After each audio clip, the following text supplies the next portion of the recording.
The third week of high school football kicks off tonight. WVTT's Derek Smith has all the details in sports. Well, we finally made it to the end of the week. High school football tonight, college football tomorrow, and the NFL Sunday, of course, on Sunday. A lot of things going on for the weekend. Let's get into some high school football right now out of the WVTT Sports Corner. I'm Derek Smith.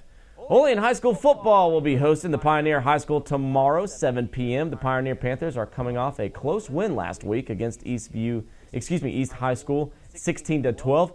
They're standing strong with an undefeated record, 3 wins, 0 losses. The Olean Huskies have their work cut out for them, obviously, but also have momentum after they found their first win last week as well against Southwestern. The Huskies are sitting in fourth right now in the South football standings with a 1-2 record.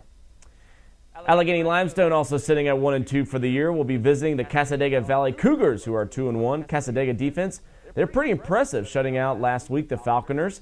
Definitely momentum boost for Cassadaga this week. The Allegheny Limestone Gators will need to exploit some weaknesses in the Cougar defense once they've established that. Maybe sort of confuse their secondary with some quick passes, I think. It would be a great strategy and definitely possible to march in there and pull out a win. This one will be a good one in Sinclair, New York. It's all going down 1:30 p.m. tomorrow. Well, a very impressive Portville football team with a record of 2-1 will visit Silver Creek. The Portville Panthers shut out the Cattaraugus Little Valley last week 20-0. You know they'll be taking some of that energy left over from the game into this one. The Silver Creek Knights 1-2 record as well, coming off a win themselves last week. It'll be exciting to see how these two high energetic teams will go up against each other. It's all going down tonight at 7 p.m. Well, the St. Bonaventure tennis squad will launch this weekend. The season opener is being held at the Navy Bills and Sandra Moore Invitational. The 3-day tournament begins today and will last through Sunday. The Bonnies hope to build on from last season, which resulted in an 11-9 season outcome. The Bonnies will host the St. Bonaventure University Fall Classic after this invitational, and that will be held on October 12th to the 14th. Well, let's continue with more football, NFL, and also some baseball news. We all look at the top sports headlines that occurred last night. Those Carolina Panthers, disappointing to some, but then again, they were going up against Eli Manning and the defending Super Bowl champions, the New York Giants. Carlos Diaz with us breaks down it all for you.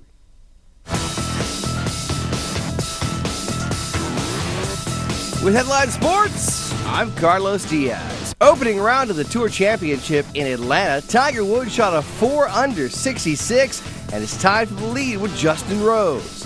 Points leader Rory McIlroy played in the final group with Woods. He shot a 69. He's tied for 12th. Phil Mickelson, Dustin Johnson, and Bubba Watson are also at 1 under. Week 3 of the NFL starts on a Thursday night, as they all will. The Giants jump on the Panthers early and never let up. 36-7 your final. Eli Manning threw for 288 yards and a touchdown. Andre Brown ran for 113 yards and 2 touchdowns. Giants fill-in receiver Ramses Barton had a career-high 138 yards receiving. The Giants' D did its part as well. The defense forced 5 turnovers, including 3 picks of Cam Newton. The Nationals clinched a playoff spot after knocking off the Dodgers 4-1. Ryan Zimmerman doubled in a run and then scored on a wild pitch. There will be playoff baseball in the nation's capital for the first time since 1933, when the Senators were there. With their manager Dusty Baker missing the 2nd straight game after being diagnosed with an irregular heartbeat, the Reds hold off the Cubs 5-3. The Reds score all 5 runs in the 7th inning. With the win, Cincy clinches a playoff spot.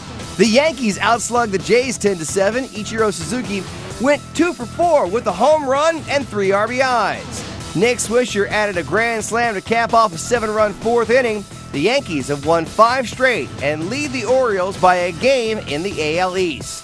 The Rangers rallied late to beat the Angels 3-1. Adrian Beltre hit a 2-run shot in the 9th inning to snap a 1-all tie. The loss drops the Angels to 4.5 games back in the AL West. With Headline Sports, I'm Carlos Diaz.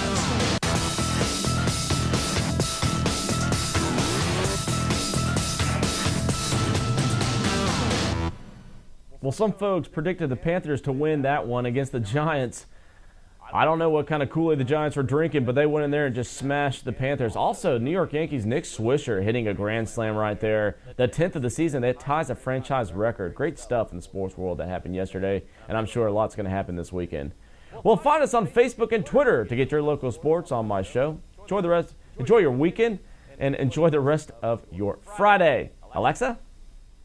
Thanks, Derek. Taking a look at our community calendar, this is what you can look forward to this weekend. First on the list is the Potter County Farmers Market, which is at the Courthouse Square in Coudersport from 2 to 6 p.m. The Farmers Market will continue to operate into early October as the growing season and the weather conditions allow. And in Smethport, the McKean County Raceway will host a double-header program this weekend as part of their 7th annual Fall Classic. Well, cookies get political. A man snares a 1,300-pound gator, and a rare sea turtle narrowly escapes the dinner table. The latest video that will have you talking is coming up now in Take a Look at This.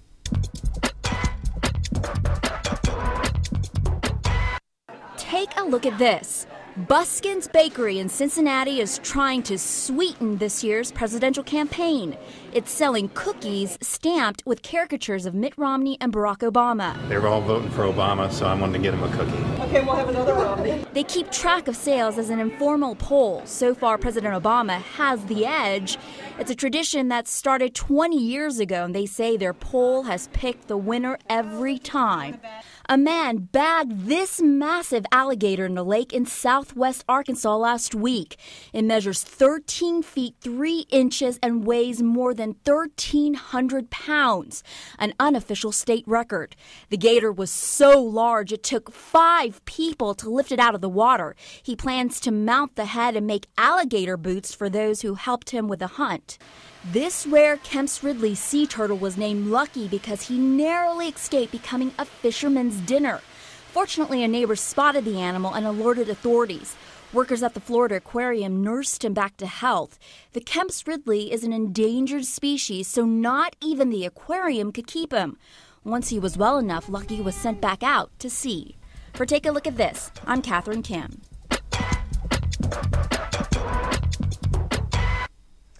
Well, we had a nice day today, but it's just going to continue to get a lot cooler during the weekend and as next week progresses. Let's take a look now at our full weather forecast. The low tonight is 54 degrees. Tomorrow is going to be a high of only 61 degrees with a low of 42.